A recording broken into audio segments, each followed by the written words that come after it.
बुलाए गए हैं। तो बोले यज्ञ नहीं कर सकते, बोले यज्ञ कर सकते। इनके दाहिनी तरफ जो है 81 कुशाओं की पत्नी बिठाई जाती है या सुपारी की बना करके बिठाई जाती है, तब यज्ञ को भी संपन्न कराते। इसलिए शादीशुदा ब्राह्मणों को बिठा करके तो उनके हाथ से एक एक ग्लास खीर लेना चाहिए और खीर को लेकर के मैया उत्तर दिशा के लिए मुख करके शरीर में लेपन करे और नारायण भगवान का चिंतन करके ओम नमो भगवते वासुदेवाय 12 ग्लास का सेवन करना चाहिए। उसमें बढ़िया पुत्र पैदा हो जाएगा। मैंने कल भी बताया, आज भी बताया, आज भी बताते हैं। आशीर्वाद देने वाला दे नहीं पाता है, लेने वाला ले लेता है, क्योंकि उसके अंदर बाकी बिहारी ने इतनी कृपा दी है, इतना आशीर्वाद दिया है जिससे उसकी शक्ति भाव भक्ति इतनी है, आशीर्वाद ले लेता है। तो सज्जनों, इनके जो है 7 टुकड़े इंद्र ने और कर दिए। मैं ये बात बता रहा था कि अंतिम महारानी जूता मुँह करके छोड़ेंगे तो इंद्र वज्र लेकर प्रवेश करे तो एक टुकड़ा के 7 करे, ये भी खत्म नहीं हुई तो 7 के 7 कर दिए, 49 मतलब। तो कहने लगा, इंद्र हमको तुम क्यों मार रहे हो, हम तो तुम्हारी रक्षा करेंगे। इसलिए यह के स्थान पर जो है 49 गढ़ बने, खाली कपड़ा पर भी चौथी पर देवता बने जो 49 गढ़। बोलिए नारायण भगवान की। वो इंद्र के जो है साथी बन जाते हैं।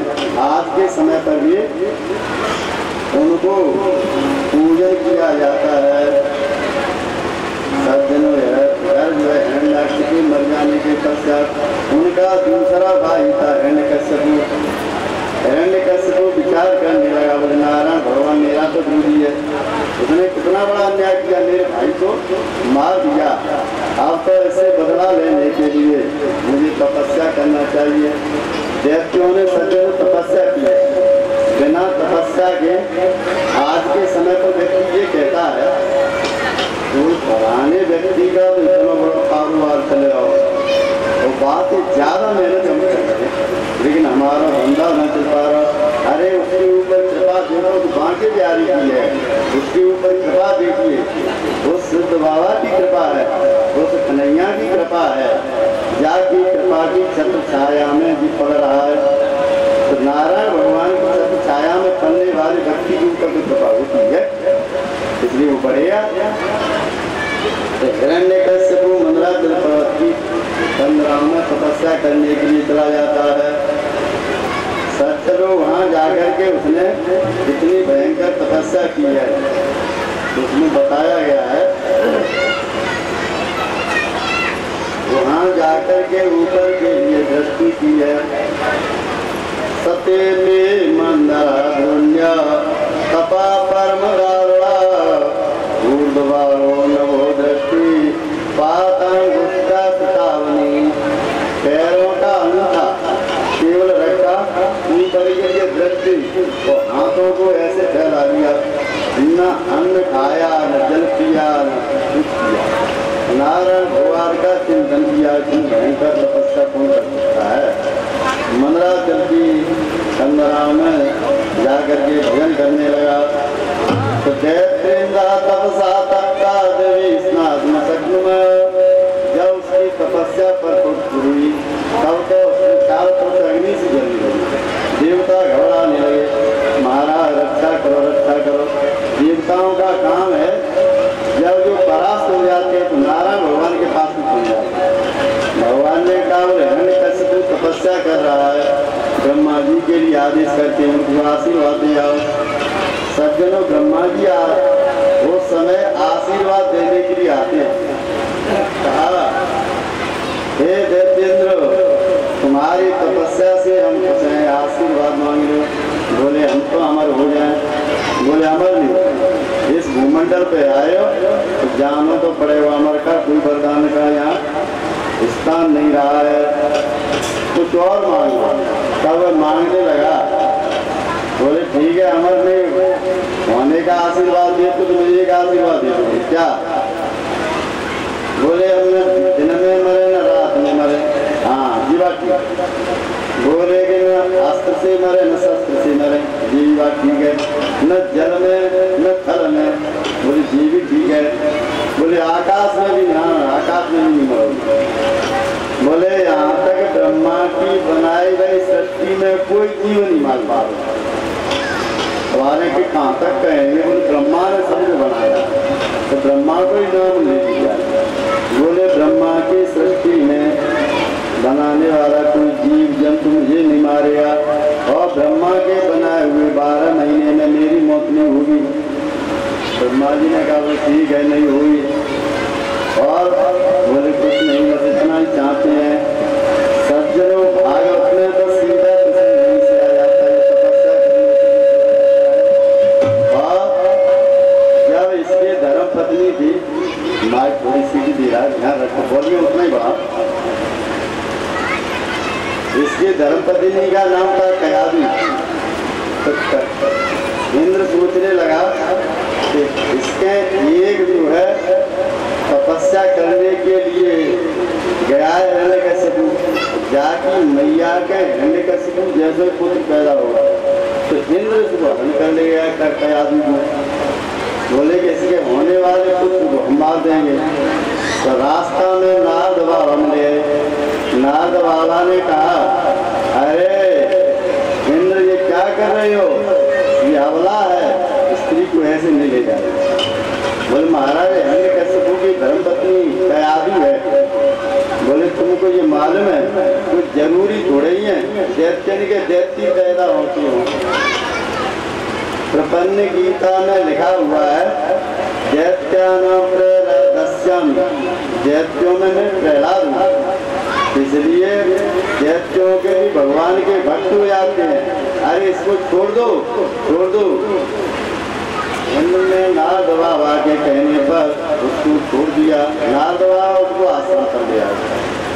तो सज्जनों वहीं पर भगवान की सुंदर सुंदर कथाएं सुनाई।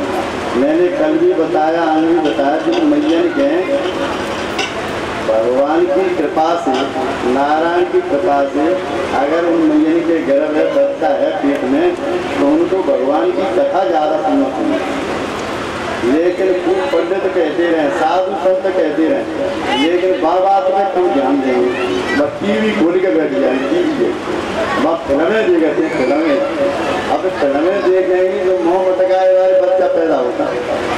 मैया सीधी भैया सीधो, ये मोहरों मटकाए वाले बच्चा बच्ची में कहाँ से पैदा हो जाए। उसका कारण क्या है, जो मैया जाके उधर में बालक है तो जैसा वह दृश्य देखती है वैसा ही दृश्य उसकी गर्भाशय में हरिकांत होगा। इसलिए मैयाओं को ध्यान रखना चाहिए, उस समय पति के स्वरूप का दर्शन करें, वहाँ के बिहारी के स्वरूप का दर्शन करें, नारायण भगवान का दर्शन करना चाहिए और भगवान की कथा सुनना चाहिए। भगवान की कथा सुनेगी तो मैया की श्रवणेंद्रिय के द्वारा वह बालक भी भगवान की कथा सुनता है। इसलिए मैया को विशेष ध्यान रखें। नारद बाबा ने कयादू के लिए भगवान की कथा सुनाई थी, इसलिए प्रहलाद हुए थे। बोलिए नारायण भगवान की जय। जब ये तपस्या करके हिरण्यकशिपु आया था, आकर के उसने क्या घोषणा करी, बोले कोई यज्ञ नहीं करेगा। यदा देवेश वेदेषु गोसविप्रेष साधुषु धर्मे मही सुविद्वेषा समासुर विनश्यति। कोई धर्म नहीं करेगा, कोई ब्राह्मणों को दान नहीं देगा। ये जो है चारों तरफ घोषणा करा दी उसने। अब बेचारे ब्राह्मण बड़े परेशान हैं। देवताओं के गुरु बृहस्पति थे और दैत्यों के गुरु शुक्राचार्य जी थे, लेकिन ये दोनों ब्राह्मण, ये दैत्यों के गुरु शुक्राचार्य जी जरूर थे। सज्जनों नरसिंह पुराण में एक लेख आता है प्रहलाद जी के जन्म होने का भाव।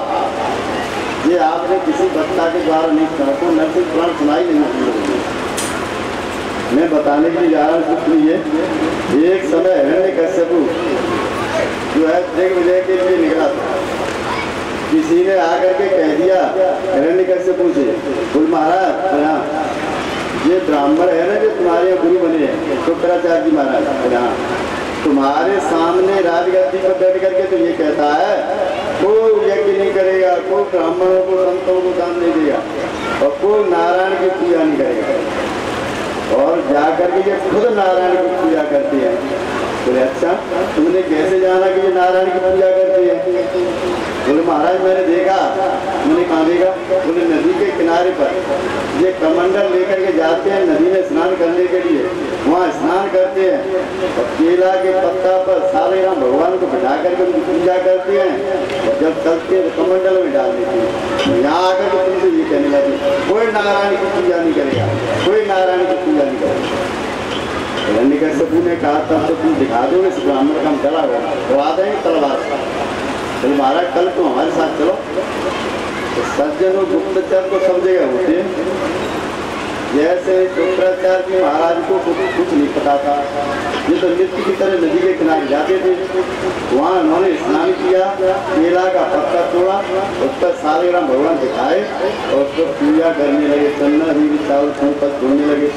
हिरण्यकश्यपु से कहा गुप्तचरों ने, बोले जाकर के देख लो वो केला के पत्ते के ऊपर सालग्राम भगवान रखते हैं।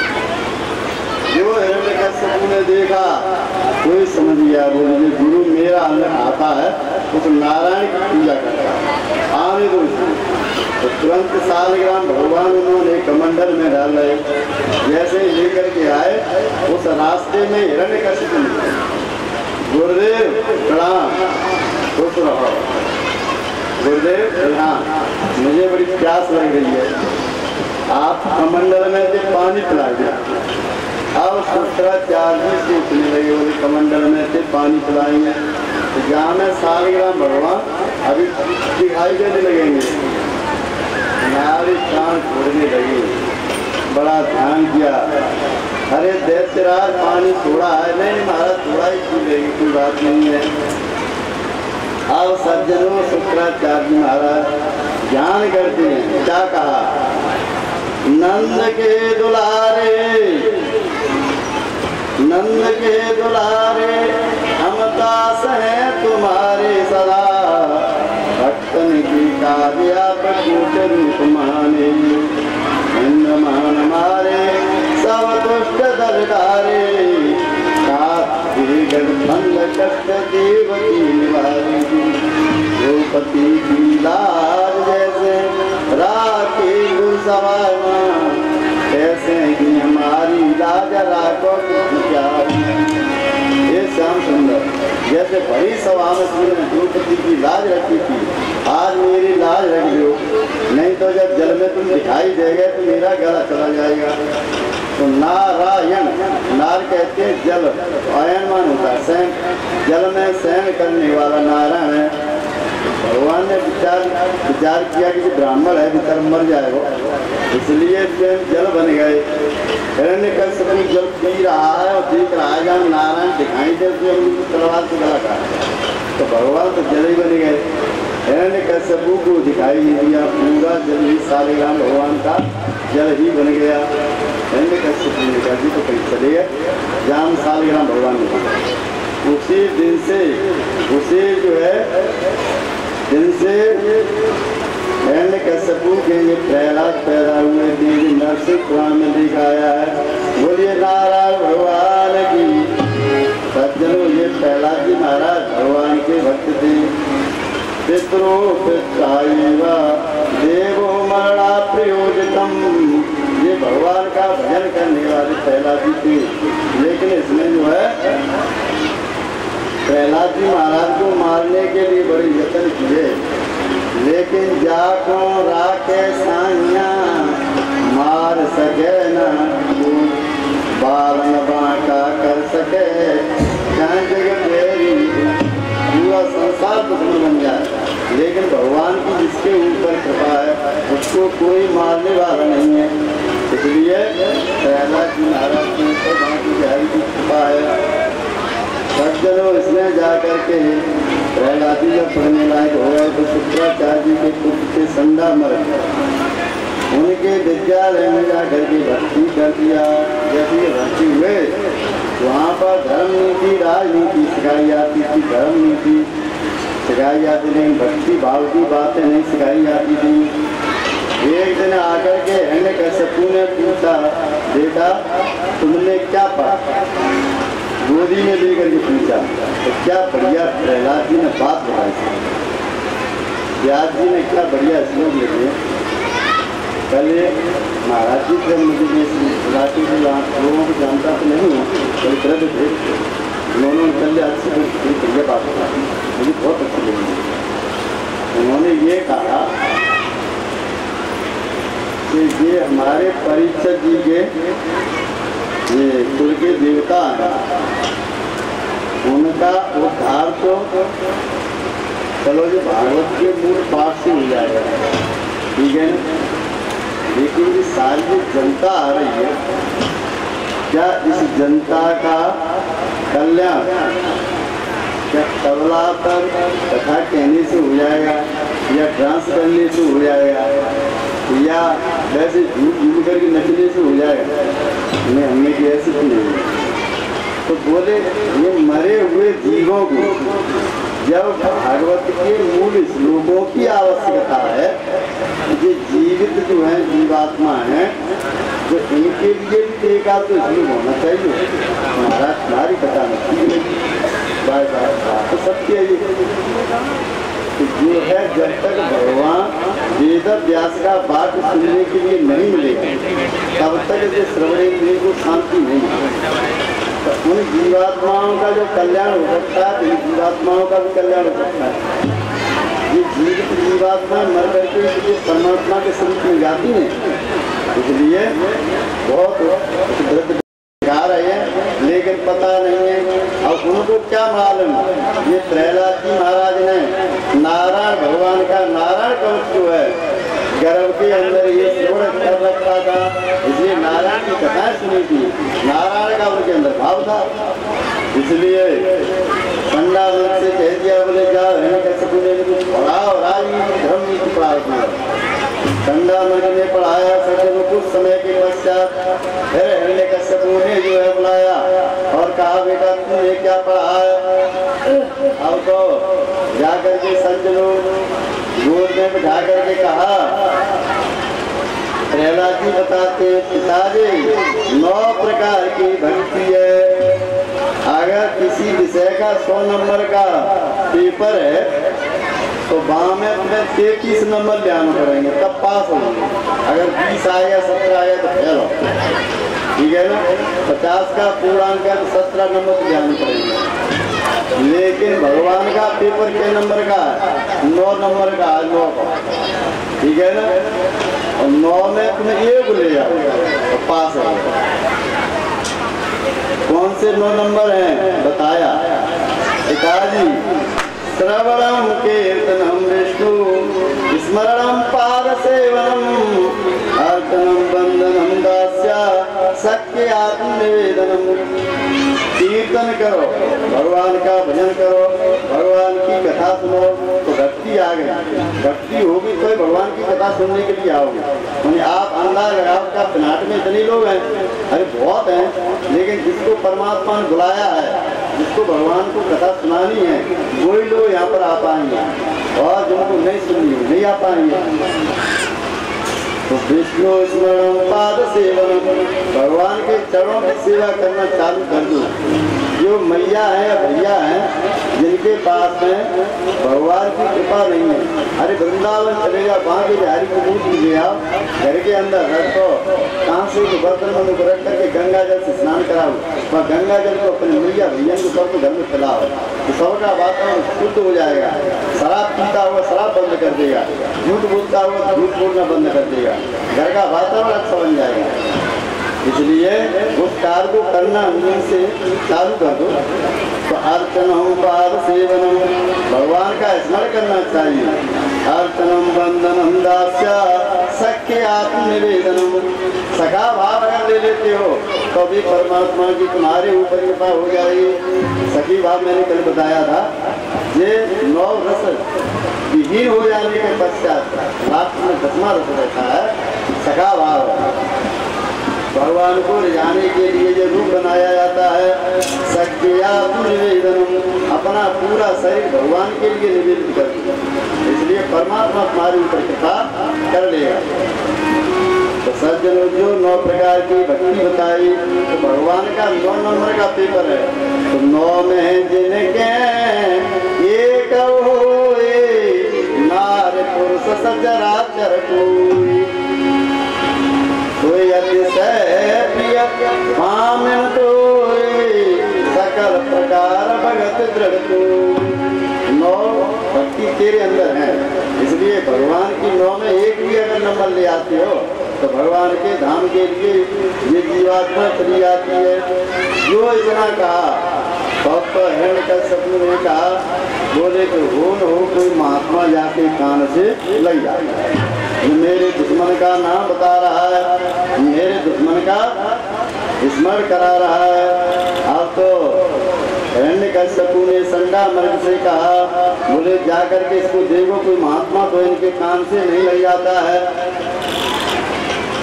संडा मर्ग ने भैया इनको ताड़ना दी, लेकिन ये तो भगवान की कृपा के प्रसाद से ये अपना जीवन जी रहे थे। सज्जनों प्रहलाद को मारने के लिए हिरण्यकश्यप ने काफी यत्न किए हैं। संता गजाना कुलसांग निष्ठुरा श्रेष्ठा यदि तेन बलम रहितत्। हाथियों के झुंड में छोड़ा गया, हाथी सूर पर बिठा करके प्रहलाद को नाचने लगते थे। सर्पों के झुंड में छोड़ा गया, शेषनाग का ध्यान करके ये सर्पों के झुंड में जो है भगवान का नाम लेकर के नाचने लगे। तब तक क्या हुआ, ताप्तै सबैना पवनेर तूती नमुंच दैया समन्तयिता। एक जलते हुए कढ़ाई में उनको डाला, लेकिन नारायण भगवान का भजन करती ये शीतल हो गया। बोले खंबे से लगाया गया, खंबा शीतल हो गया। काफी यत्न करे गए, लेकिन प्रहलाद को भगवान बांके बिहारी ने सब जगह से बचाया। अब तो संडा मर्ग से कहा, बोले कि तुम ही कोई साधन करो। संडा मर्ग सोचने लगे, बोले हम क्या करें, पिता ही नहीं इंतजाम कर पा रहे हैं। सज्जनों यहाँ पर तो प्रसंग नहीं है, लेकिन नरसिंह पुराण में है। हिरण्यकश्यप ने एक उपाय सोचा, बोले मेरे तो सारे उपाय निष्फल पड़ गए। अब मैं इसकी धर्मपत्नी, अपनी धर्मपत्नी से कहता हूँ, कयादू को बुलाया। कयादू यहाँ बैठिए। हाँ महाराज बोलिए। बोले मैं आज आपसे एक बात पूछो। बोले तुमको पति प्यारो है तो पुत्र प्यारो है? कयादू तुरंत समझ। अगर हम ये कहते हैं कि मुझे पुत्र प्यारो है तो मुझे ये तलवार से गला। अगर ये कहते हैं पति प्यारो है तो चिंता कराएगा पुत्र को बात नहीं। तो कयादू हाथ जोड़ करके कहने लगी, हे पतिदेव मुझे पुत्र प्यारो ना है, लेकिन पति प्यारो। पति प्यारो बनो रहे हो तो पुत्र तो और भी हो जाएंगे। अगर पति प्यारो नहीं तो पुत्र भी रह जाएंगे। कयादू तुम मुख से कह रही हो तो पेट से कह रही हो। थोड़ी बेचारी ठहर गई, बात तो समझ में आ गई। बोले नहीं महाराज पेट से कह रही है। चलो ठीक है, हम तुम्हारी बात पर विश्वास करते हैं। लेकिन दूध का बर्तन एक मंगाया, कटोरी में दूध मंगाया, कयादू के सामने जहर डाला। जहर डाल करके कयादू को दिया। कयादू और यहाँ ये ले जा करके प्रहलाद को, अगर मेरे सामने तुम नहीं पिलाती हो, ये तलवार दिखाई दे रही है। कयादू सोचने लगी, हे बाकी जा रही मेरे साथ में क्या हो रहा है। कयादू प्रहलाद को बुला। प्रहलाद जी भगवान का भजन करते हुए नाचते हुए चले आ रहे थे। कयादू दूध का बर्तन कटोरी में लिए चली आ रही थी। मैया बोले हाँ तो रोज क्यों रही हो? बोले बेटा ये दूध का कटोरा है। बोले कि दूध का स्तन को पिए, चाहे इस बर्तन में से पिए, बच्चे के लिए तो माता ही पी रहे। बोले बेटा कैसा दूध नहीं है? तो बोले इसमें बेटा पिया नहीं।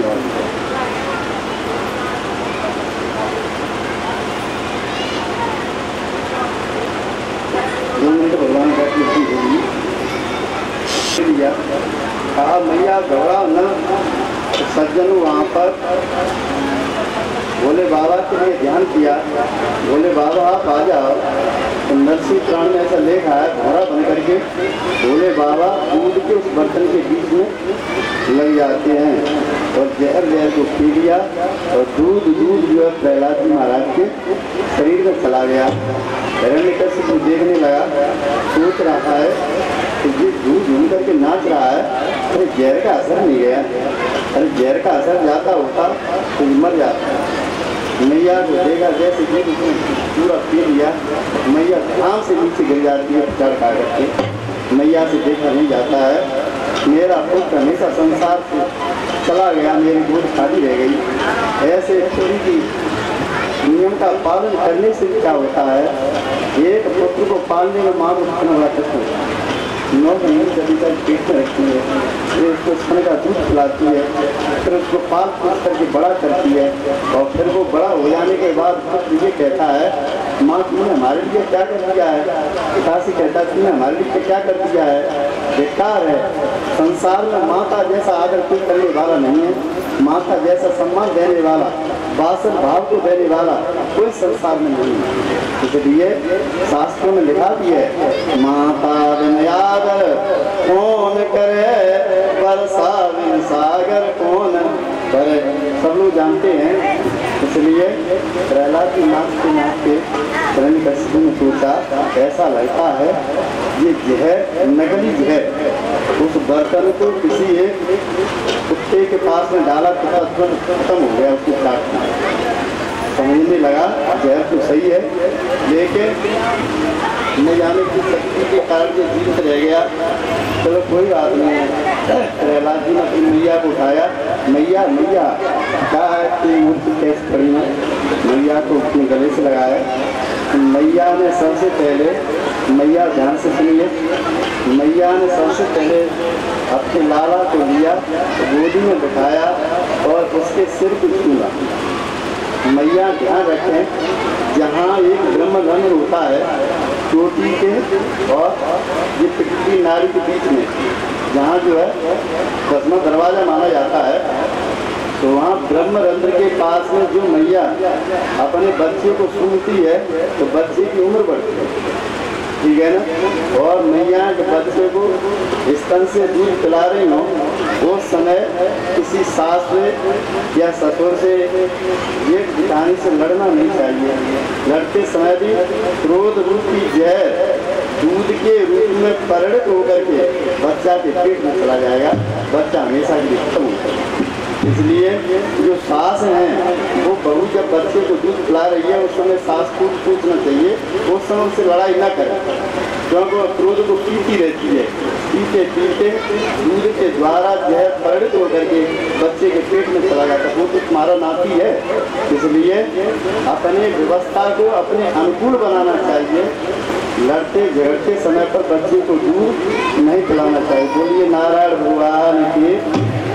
बच्चे के सिर को छूंगा, प्रहलाद जी महाराज झूम करके नाचने लगे। ये तो माता जी तो दोनों ही जो भगवान के भक्त थे सज्जनों, एक समय हिरण्यकश्यप ने प्रहलाद जी के लिए संडामर्ग के पास में लगाया और कहा बोले इनको धन नीति बढ़ाओ अच्छी तरीके से। सज्जनों उस समय संडामर्ग को कोई काम लग गया तो क्लास में मॉनिटर बना दिया गया था प्रहलाद जी महाराज को। 2 तरीके के लड़के मॉनिटर बनाए जाते हैं। कहता ये तो कुछ नहीं जानते हो, हृष्ट हैं, ये क्लास के विद्यार्थियों को संभाले रहेंगे या ज़्यादा होशियार होगा उसको बनाया। तो प्रहलाद जी महाराज होशियार तो थे, उन्होंने कहा भाई साथियों अब तुमसे हम एक बात पूछना चाहते हैं, तुम पूछो।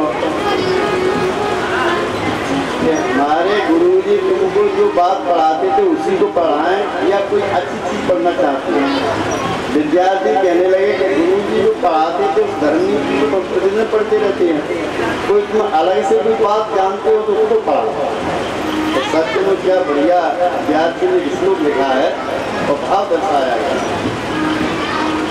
कौमारम आचरित प्राज्ञो धर्मान भागवता दुर्लभम मानसम देवी जन्म ध्रुवम अदर्पणम। ध्रुव होता है अटल, बार बार मनुष्य का जीवन नहीं मिलता है। मनुष्य का जीवन परमात्मा का भजन करने के लिए मिलता है, अच्छे कार्य करने के लिए मिलता है। इसलिए सतगति का कार्य करने के लिए हमेशा परमात्मा ने तुमको जीवन दिया है। बड़े भाग्य मानस तन पावा और सुर दुर्लभ सद ग्रंथन गावा साधन धाम। हम सभी जानते हो ना हमारी बात। इसलिए परमात्मा ने ये बताया है कौमार अवस्था से भगवान का भजन करना चाहिए। जो इतनी बात बताई तब तो सब विद्यार्थी कहने लगे, बोले एक बात उनसे प्रहलाद जी ध्यान पूछो। बोले गुरु जी के यहाँ हम भी पढ़ रहे हैं, तुम भी पढ़ रहे हैं, लेकिन तुमको जो विशेष बात है कहाँ से आने? क्या तुमने कोई ट्यूशन लगाया? नहीं, हमें जो है मैया के गर्भ में ये सुंदर सुंदर कथाएं सुनने के लिए मिली थी, इसलिए वहीं से मेरा संस्कार बढ़िया बन गया है। इसलिए संस्कारवान व्यक्ति होता है तो एक क्लास में 60 विद्यार्थी पढ़ रहे हैं तो पढ़ाने वाला एक है, तो उसमें 2-4 लड़के ही कैसे होशियार होते हैं और 10-20 ऐसे मूर्ख होते हैं। तो शास्त्रों में लिखा है ये विद्या, यश, कीर्ति और आयु उम्र ये चत्वारे तस्य वर्धन्ते, पहले से ही परमात्मा इनके पास में नियुक्त कर देता है, इसलिए वे लोग होशियार हो जाते हैं। इसलिए मैंने घर में ही ये बातें सुनी थी, इसलिए परमात्मा ने मेरी प्रशंसा की है। तब तो कहने लगे, बोले तब तो भगवान का भजन करना चाहिए। बोले हाँ, परमात्मा का भजन करोगे तभी परमात्मा तुम्हारे ऊपर कृपा करेगा। सखा सब प्रेम से बोलो हरे शरणम हरे शरणम। देश मीरा को दिया था श्याम सुंदर ने, यही देश मीरा को दिया था श्याम सुंदर। निकाला शब्द बंसी से हरे शरणम हरे शरणम। निकाला शब्द बंसी से हरे शरणम हरे शरणम। सखा सब प्रेम से बोलो हरे शरणम हरे शरणम। सखा सब प्रेम से बोलो हरे शरणम हरे शरणम। भगवान की जय। मर गा करके गान बहुत अच्छा बढ़िया है। इस समय के अंतराल में भगवान का भजन करना आता है तो देव मंदिर में बैठ करके भगवान का भजन करो। नाचनो आवे तो देव स्नान कर निकलो, डीजे बज रहा हो हवा गलत है। देव मंदिर में, भागवत पांडाल में, यज्ञ कार में है और निकल से यात्रा में, वहाँ तो अच्छा लगता है। इसलिए ठंडा वर्ग ने आकर के जो देखा पूरा विद्यालय जो आकर के ठंडा वर्ग में कावर पूरा विद्यालय ही प्रहलाद बन गया। अभी तो एक प्रहलाद था, अब पूरा विद्यालय ही प्रहलाद बन गया। सत्संग का असर भी जल्दी आता है, बुरी संगति का भी असर जल्दी आता है, लेकिन सतुवृत्ति का भाव होगा जब अच्छे काम में मन लगता है। नाचने लगे सखा सब प्रेम से बोलो हरे शरणम हरे शरणम। शांति हो गया। भागवत में तो नहीं है, नरसिंह पुराण में प्रश्न कर दिया गया है। बोले महाराज एक बार बताओ, पूरे गांव के लोग जब कीर्तन चल रहा था तो प्रहलाद से जैसे हाथ लगावे तो कीर्तन करने लगे, लेकिन हिरण्यकश्यपु ने जैसे हाथ लगाया तो उसने कीर्तन क्यों नहीं किया? कीर्तन बंद और हो गया। तब तो सुखदेव जी महाराज ने राजा परीक्षित को बताया, बोले ये बल्ब होता है, बल्ब उसमें 2 तार लगे, बीच में से तार कहीं टूट जाए, इतनी हाई लाइट में लगा तक शांत हो गया। तब तो कहने लगा अरे पूरा विद्यालय प्रहलाद बन गया है, अब तो इसको मारने के लिए वहां विद्यालय से बात पकड़ करके ले जाने लगा। सज्जनों, ये कुमारी वाली कथा नरसिंह भागवत की। एक कुमारी ने दिल्ली के 4 बच्चे हवा में लगा रखे थे, तो कीर्तन कर रही थी कि ये 4 बच्चे मेरे सुरक्षित निकले आए, लेकिन प्रहलाद जी महाराज ने ऐसा उसको ज्ञान दिया कि पास में विधि ब्रह्मा के द्वारा दी हुई एक चादर थी, इसको ओढ़ करके ये अग्नि में बैठ जाती तो शरीर में अग्नि नहीं लगती। तो ये कहने लगे, बोले भैया दुखी तुम क्यों हो रहे हो? बोले कि ये प्रहलाद मारने के लिए तमाम यत्न कर लिए, लेकिन ये हमारे दुश्मन का इनाम देता है। तो बोले इसको मारने के लिए मैं एक तरीका बताती हूँ। बोले बताओ। मैं बोले कि गांव से बाहर फागुन का महीना आ गया है, तो इन्हें बढ़िया लकड़ियाँ इकट्ठी रखो, तो वहाँ पर जो है प्रहलाद को लेकर के मैं गोदी में वहाँ पर बैठ जाऊँगी। मेरे पास में चादर है, मैं तो बच जाऊँगी, मर जाएगा। बोले बहन तुमने बड़ी बढ़िया तरकीब की बात बताई है, बहुत लकड़ी इकट्ठी करके रखी। सज्जनों धुंधली जैसे प्रहलाद को लेकर के गोदी में वहाँ पर बैठ दिए। तो क्या हुआ, अब ये लोग आज के समय पर भी नहीं जानते हैं। ये होली में जब आग लगाई जाती है तो उसके कई कारण होते हैं सज्जनों। एक तो भद्रन में आग नहीं लगानी चाहिए। मैं बात बताएं जिधर नरसिंह पुराण में भागवत में सीधी प्रहलाद चंद्र की कथा है। ये तो भद्रा में जो है होली की आग नहीं लगाना चाहिए, घर की हो या घर से गांव से बाहर की। और गांव से बाहर जो पंचायती रखी जाती है उसमें किसी गैस या बैटरिया के द्वारा आग लगवाना। अच्छा, उस धुआं को देखना चाहिए, पूरे वर्ष का फलादेश बताता है। उत्तर दिशा के लिए अगर धुआं जा रहा है तब तो ठीक है, पूर्व दिशा के लिए जा रहा है तब भी ठीक है। तो अगर दक्षिण दिशा के लिए जाता है तो अकाल पड़ेगा, भय होगी, मौतें ज़्यादा होंगी, राजद्रोह ज़्यादा होगा, ऐसा ज्योतिष शास्त्र में लिखा है। लेकिन आज के समय पर क्यों नहीं, आग लगाया है पर अब कहाँ धुआं जा रहा हो, कहाँ जा रहा हो, क्यों नहीं। लेकिन ये नियम था पहले 1 वर्ष तक जो होली की आग को घर के अंदर रहने का, तो मार्च चलेगा कि तुरंत लगाओ, भोजन बनाओ। वैसे शास्त्रों में तो ये नियम लिखा है कि 2 जगह के, एक तो यज्ञ की, एक होली की, ये अग्नि शुद्ध होती है। ये अग्नि कई लोग जो है अशुद्ध अग्नि कहीं की नहीं होती है। अरे अशुद्ध क्यों नहीं होती है? उषा भी अशुद्ध होती है, मिट्टी भी अशुद्ध होती है। जैसे होली में आग लगाई गई वो पवित्र होती है, इसलिए तो उसको भस्म लगाते हैं। और यज्ञ में से अग्नि लेकर के आओ, वो भी शुद्ध है। और शमशान घाट पर कोई मुर्दा जल रहा हो तो अग्नि लेकर रोटी बनाए दो तो खाए हो, शमशान घाट से ले आया, अशुद्ध है ना। अग्नि तो वो भी है, उससे तो नहीं खा सकते।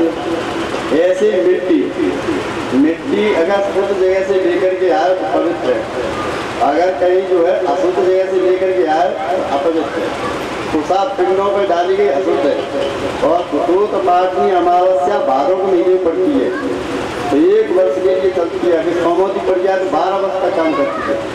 तो वो कुसा पवित्र है, बगाया कुसा अपवित्र। थोड़ा ज़्यादा विस्तार नहीं करते हैं। बोली नारायण भगवान की, वहीं पर आ जाइए। गंगा जैसे एक चादर लेकर के प्रहलाद को गोदी में बिठाया और अग्नि को उसमें लगाया गया।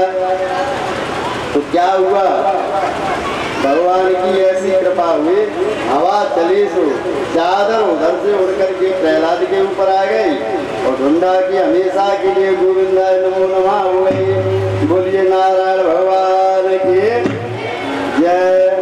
सज्जनों, प्रातः काल सबसे पहले छोटे छोटे बच्चे होली के पास में पहुँचते हैं। क्यों पहुँचते हैं? वो विचार करें हमारा एक साथी संसार से चला गया, बेचारी गुंडा अग्नि में लेकर के बैठ गई, लेकिन देखे तो वहाँ पर रेख उठाने रहे।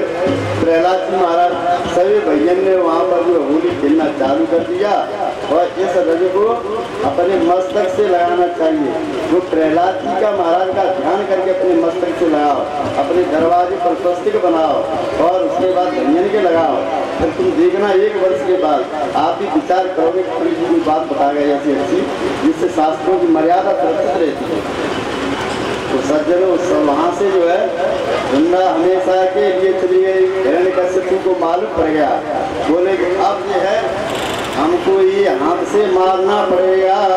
सज्जनों कुछ समय के पश्चात आकर के हिरण्यकश्यप हाथ में तलवार ले लेता है और घर के अंदर प्रहलाद को बुला करके कहता है, क्या कहता है? प्रहलाद से कहता है, अरे तेरा परमात्मा कहाँ पर है? सज्जनों ज्योतिष शास्त्र का फॉर्मूला समझिए। प्रहलाद जी ने कहा, पिताजी मेरे राम को तुम पूछना चाहते हो कि मेरे राम कहाँ पर हैं? बोले हाँ बताओ तुम्हारे राम कहाँ पर हैं? तो बताया, राम हमार, राम हमार। छोटे छोटे बच्चे से लड़े ना, बैठ जाओ भैया, प्रसादी भर दो, बैठ जाओ, क्यों झगड़ा कर रहे हो वहाँ पर? राम हमार अवै सचराचर, यों नहीं मानत यों लगली। नाम के अक्षर 54 ते पुन पंच मिलाय के दून की। तो 8 को भाग दियो रघुनाथ, बचे कुल अंक मन दी। मोह में राम और तोह में राम, इस खम्भ में राम खड़ग कर दी। पिताजी मेरे अंदर भी राम है, वो राम तुम्हारे अंदर भी है, इस खम्भे के अंदर भी राम है। हिरण्यकश्यप सोचने लगे माँ में राम आ गया। बोले हाँ, बोले तुम्हारे अंदर तो हो सकता है, मेरे अंदर भी हो सकता है, खम्भे में राम कहाँ से आ गया? तो सज्जन फॉर्मूला को समझ लीजिए, राम हमार अवय सचराचर, यो नहीं मान तो यो लगी। नाम के अक्षर 54, जैसे नाम है किसी का, जैसे फल है, फल ये फल चढ़ाने वाले, इसमें क्या अक्षर है? 2 है, फल 2 अक्षर है। नाम के अक्षर 54 करो, 2 चौके 8। नाम के अक्षर 54 के पुन पंच मिलाओ, 8 और 5 13, पंच मिलाए के दूनी कीजिए, 13 दूनी 36। तो 8 को भाग दियो रघुनाथ, तो 8 का भाग दो, तो 8 के 24, 26 में 24 गए क्या बचे? 2। तो इसमें एक रा बसता है, एक माँ बसता है। संसार में कोई भी नाम हो, 3 अक्षर की हो, 4 की हो, 5 की हो, 10 की हो, 20 की हो, आप फॉर्मूला को कहीं इस्तेमाल करके देख लेना।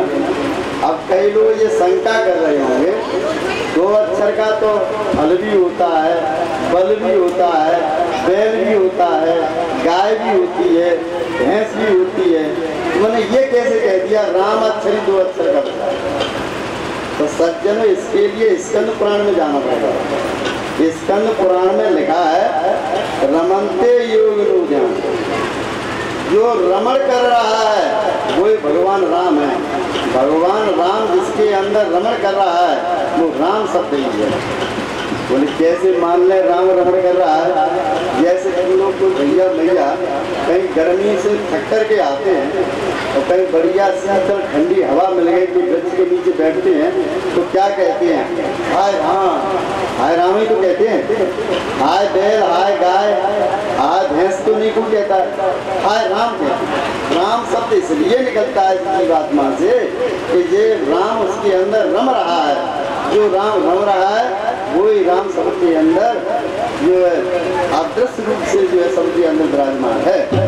इसलिए पिताजी मोह में राम और तो में राम, जैसा खम्भ में राम खड़ग कर दीजिए। मेरे इस खम्भे में भी राम है तेरा? बोले हाँ, तब तो ये खम्भे के अंदर मेरा दुश्मन है। जो तलवार लगाई सज्जनों, नरसिंह भगवान उसमें से प्रकट हुए। बोलिए नरसिंह भगवान की। गगड़ गड़गड़ानो चर चरायो फाटो कम निकसो नर को रूप यति बयानो है। गगड़ गड़गड़ानो चर चरायो ये फाटो कम निकसो नर नार को रूप यति बयानो है। जो उसने देखा तो बोले भैया नरसिंह भगवान, जिनका आधा शरीर मनुष्य जैसा आधा सिर जैसा, तो तुरंत जो है नरसिंह भगवान आगे बढ़ते हुए हिरण्यकश्यप पीछे के लिए अपने लगा। भगवान ने तुरंत उसको और पकड़ करके अपनी जंगा पर रख करके उसकी तलवार को अलग कर दिया। अब ये कहाँ जाने वाला है? अब उसके पूरे जो है वचन पूरे कर दिए। जो आशीर्वाद में उसने आशीर्वाद में रूप में जो है वरदान मांगे थे। हिरण्यकश्यप से कहा, बोले कि ये रात है कि दिन है? बोले ना रात है ना दिन है। तो संध्या की लीला। बोले अस्त्र है कि शस्त्र है? बोले नहीं, ना अस्त्र है ना शस्त्र है। तो किससे मारे जा रहे हो? नाखूनों से। भगवान नरसिंह भगवान के नाखूनों से। बोले ब्रह्मा जी का बनाया हुआ कोई जीव जंतु आज तक तुमने देखा था? बोले ऐसा कभी नहीं देखा। आधा शेर का शरीर आधा मनुष्य का शरीर, ऐसा मैंने कभी नहीं देखा। बोले ब्रह्मा के बनाए हुए 12 महीने में से कोई महीना है? बोले नहीं। तो बोले लौड़ को महीना पड़ेगा, लौड़ को, जिसको लौड़ का अधिक मास कहते हैं। बोले कि ये तुमने कहा था? बोले ये तो मैंने नहीं कहा था। तो बोले अधिक मास पड़ गया। बोले कि जल में हो कि थल में हो? बोले जल में है न थल में। तो बोले भगवान की जंगा के ऊपर न पृथ्वी स्पर्श कर रही है, न आकाश स्पर्श कर रहा है, न जल है। सज्जनों, इसको जो है विदीर्ण करके हिरण्यकश्यप को नरसिंह भगवान ने हमेशा के लिए गोविंदाय नमो नमः कर दिया। बोलिए नरसिंह भगवान की। ऐसे नहीं भैया, इतना बड़ा राक्षस मारोगा उसको जेऊ ना बोले रहे। बोलिए नारायण भगवान की। ये बात रही। इसलिए यमराज की छाती में धक्का लगा के बोले, यहाँ पर पानी की टंकी के पास में जो भागवत की कथा हो रही है, वहाँ पर सब भक्त जो है भगवान के ध्यान करने वाले हैं, चिंतन करने वाले हैं, स्वरूप का ध्यान करने वाले हैं, भगवान की कथा सुनने वाले हैं। इसलिए बोलिए नारायण भगवान की। सज्जनों, इधर आकर के इनके जैसे यहाँ तुमको विदीर्ण किया। अब आकर कर प्रहलाद की पुत्र थे तो कहा, अरे प्रभु ये तुम क्या कर रहे हो? अरे इसकी आंखें विदीर्ण करने से इसकी मौत हो गई, अब इसके पेट में से क्या देख रहे हो? प्रहलाद, तुमको पता नहीं है, एक भक्त की रक्षा रखने के लिए, एक भक्त की सेवा करने के लिए, एक भक्त के प्राण बचाने के लिए कितना संकट सहन करना पड़ता है, तब अवतार में लेकर के आ पाता हूँ। तो मैं ये सोच रहा हूँ, इसके पेट के अंदर कोई प्रहलाद जैसा कोई और नेशा तो नहीं रह गया, जिसके लिए मुझे दोबारा से फिर बन करके ऐसा आना पड़ेगा। मोर महाराज कोई नहीं रहा है, जो इतना कह करके धाम से उसको नीचे डाल दिया। बोलिए नारायण भगवान की जय। नारद बाबा भ्रमण करते हुए ये वामन पुराण में लक्ष्मी के पास में पहुंच गए। जाकर के लक्ष्मी से कहा, बोले कि 24 अवतार में मैंने तुम्हारा अवतार न देखो भगवान तुम्हारे पतिदेव ने बड़ा सुंदर स्वरूप धारण किया। लक्ष्मी ने कहा कि बोले कैसा है? बोले आप शेर को है, आप मनुष्य को है। लक्ष्मी कहने लगी, बोले शादी है क्या? काफी दिन है, लेकिन कैसा ना देखो। बोले तुमने देखो ना तो दूसरी और देख आओ। लक्ष्मी सज्जनों जैसे ही वहाँ पर आए, आकर के जो लक्ष्मी ने देखा, बोले कहाँ पर है? ये तो छोटा सा लड़का खड़ा है हाथ जोड़ करके। बोले लड़के के थोड़े पीछे तो जाओ घर के लिए। जो लक्ष्मी घर के लिए गई तो शेर ने दहाड़ा लगा। बोलिए नरसिंह भगवान की। तो लक्ष्मी जो शेर ने दहाड़ा लगाए तो 10 हाथ पीछे गई। बोले कि ये हमारे प्रभु ना, ये तो जंगल का कोई शेर है, नारद बाबा कहने लगे, बोले अब तुम पहचान ना पा रही तो तुम्हारी गलती है, ये हैं तो तुम्हारी पददेव, अब तुम नहीं पहचान पा रही, मेरी कोई गलती थोड़ी, बताने का काम है मेरा। तो सज्जनों, प्रहलाद जी महाराज ने जो है 5 श्लोकों में इनकी स्तुति की है। नमः पंकज नावाय, नमः पंकज मालिने, नमः पंकज नेत्राय, नमस्ते पंकजांग्रिये, नमो भगवते तुभ्यं वासुदेवाय विष्णवे, पूषाय बीजाय पूर्वोदाय ते नमः। जो प्रहलाद जी महाराज ने स्तुति की, भगवान ने अपने क्रोध को शांत कर लिया। सज्जनों, भगवान के नाक जो है फूल में सने हुए थे, अब उन्होंने विचार किया कि ये फूल किसके ऊपर लगा मैं। तो सज्जनों, वहाँ पर एक गूलर का पेड़ था, जिसको उमरिया बोलते हैं। तुम्हारे यहाँ पता नहीं क्या बोलते हैं, गूलर बोलते हैं, उमरिया बोलते हैं। वो जो दैत्य का फूल भगवान ने उससे लगा, वो उमरिया को पेड़ हाथ जोड़ करके कहने लगा, महाराज ये पूरे ये दुष्ट के शरीर का खून तो मेरे शरीर से लगा करके और मुझे पाप का भागी बना दिया। भगवान ने कहा, बोले अब लगा तो दिया ही मैंने, अब फिर साबुन थोड़े लेकर के आएंगे से तुमको साफ करेंगे। चलो ठीक है, एक आशीर्वाद दीजिए। बोले क्या आशीर्वाद?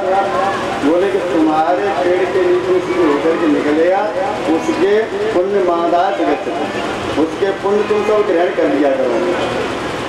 बोले महाराज ये बहुत बढ़िया बात। और तुम्हारे नीचे से होकर के जो कोई स्त्री पुरुष ओम नरसिंहाय नमः, अगर इतना नरसिंह भगवान का चिंतन करके निकलेगा तो उसके पुण्य तुम नहीं ले पाओगे। तो सज्जनों, उमरिया का पेड़ जहाँ तुम देखना, वृंदावन में चले जाओ, परिक्रमा मार्ग में 50 मिनट, गोवर्धन में चले जाओ, गोवर्धन महाराज की परिक्रमा में तमाम पेड़ खड़े हैं, उसके नीचे से होकर के निकलो, ओम नरसिंहाय नमः कह करके निकलना चाहिए। तब तो कई लोग कहते, बोले हमने बहुत परिक्रमा लगाए, पुण्य घटनी मिलो।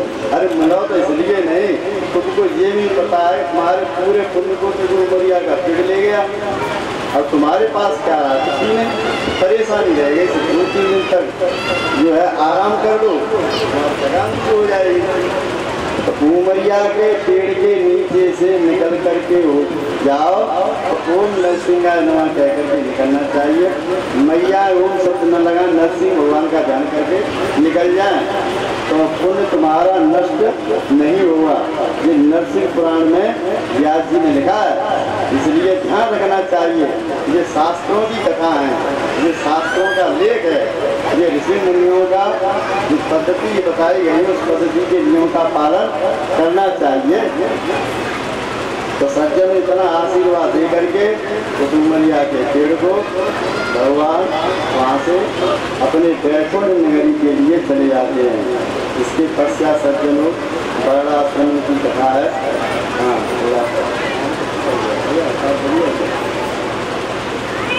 बोलिए नारायण भगवान की। हाँ,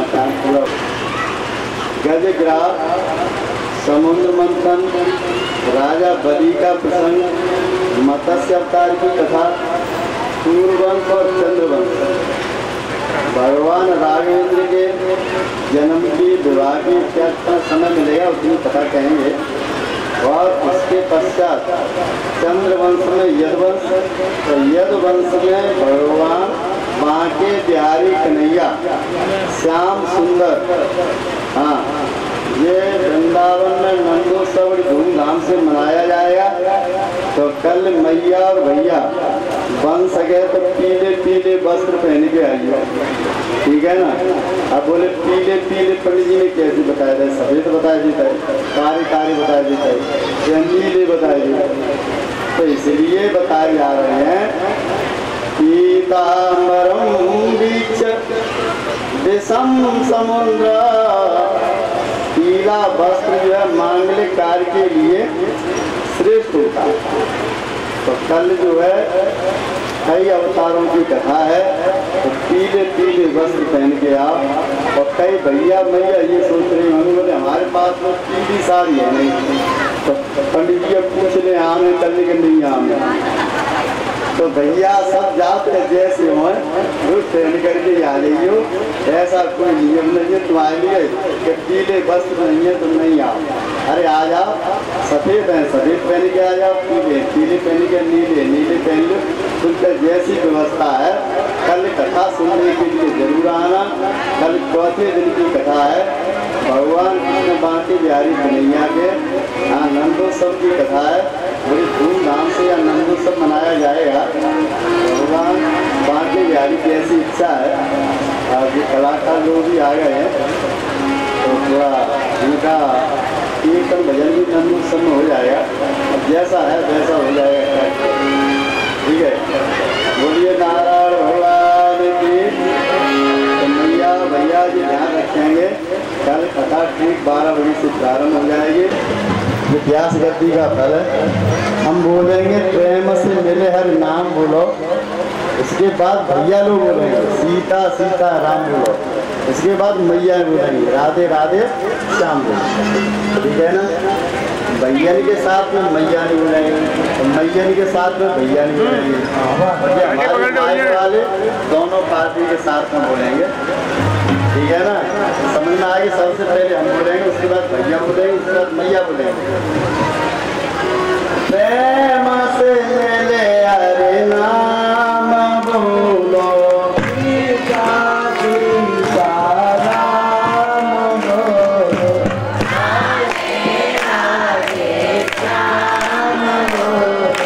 अरे भैया तुम्हारी आवाज दब रही, तो भैया लोग दब रहता है। अब यहाँ पर मैयन को गिना जाए, भैया से कम इतनी है, इतनी का 4 गुना ज़्यादा होगा, तो भैया लोग चले जाए। इसलिए धर्म की भुजा को देख लो कहाँ पर जा रही है। तो भैया लोग थोड़ी आवाज़ को बढ़ाते हुए बोलेंगे, प्रेम से मिले हरे नाम बोलो, सीता सीता राम बोलो, राधे राधे श्याम बोलो। देखो भैया और मैया निकल रही है, आप अपने ये कहने लगोगे, तो एक बार और चांस दे रही है। प्रेम से मिले हरे नाम बोलो, सीता सीता राधे राधे श्याम बोलो। अब निर्णय सुना दीजिए, 3 बार हो गया। हाँ, भैया मैया या कीर्तन में भैया जीत पाए, मतलब मैया जीत पाए। अब मैया ये सोचते लेकर के ही परमात्मा को प्राप्त किया है, लेकिन समाज से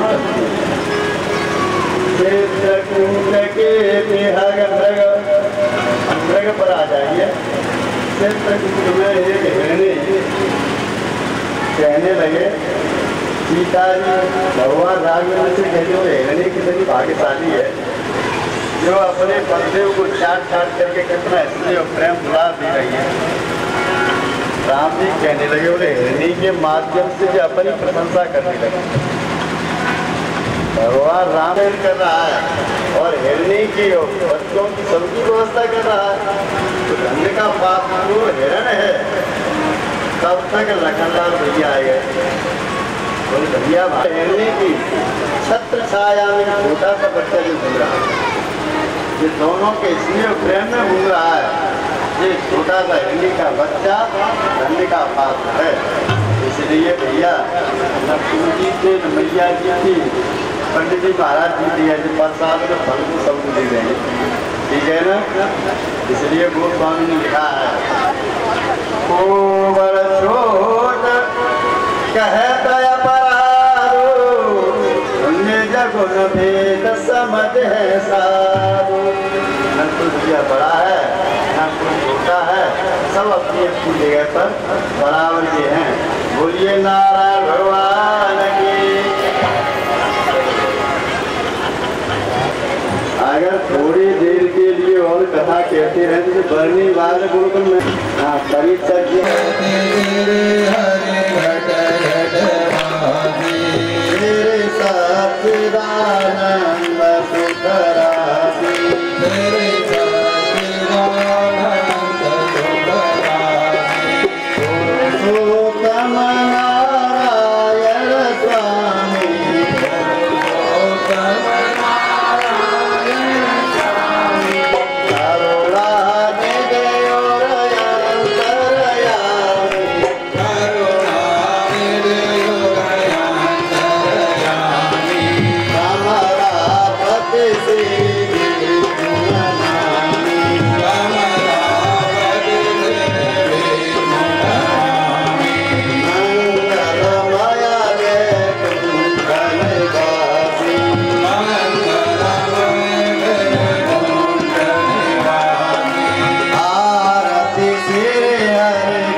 आरती तेरी हरि घट घट वासे तेरी सच्चिदानंद घुघरा तेरी सच्चिदानंद घुघरा अवतारं दशावतारं संसारसारं भुजगेन्द्रहारं सदा वसन्तं भवं भवानी सहितं नमामि त्वमेव माता च पिता त्वमेव बन्धो च सखा त्वमेव विद्यालयं त्वमेव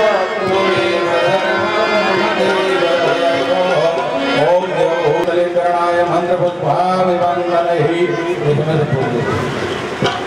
हरि ओम देवास्तानि कर्माणि प्रथमान्यासन्नाथेयनागमयमानः सचन्दयत पूर्वे साध्यासन्ति देवाः भक्ताय धीमहि तन्नो दन्ति प्रचोदयात् हरि ओम अगस्त्याय च विद्महे कर्मसिद्ध्यै च धीमहि तन्नो प्रचोदयात् हरि ओम नारायणाय विद्महे। अरे दादा बैठे मत पंडित आग में लगेंगे क्या? अरे यहाँ पर नीचे डाल दो। बोलिए नारायण भगवान की।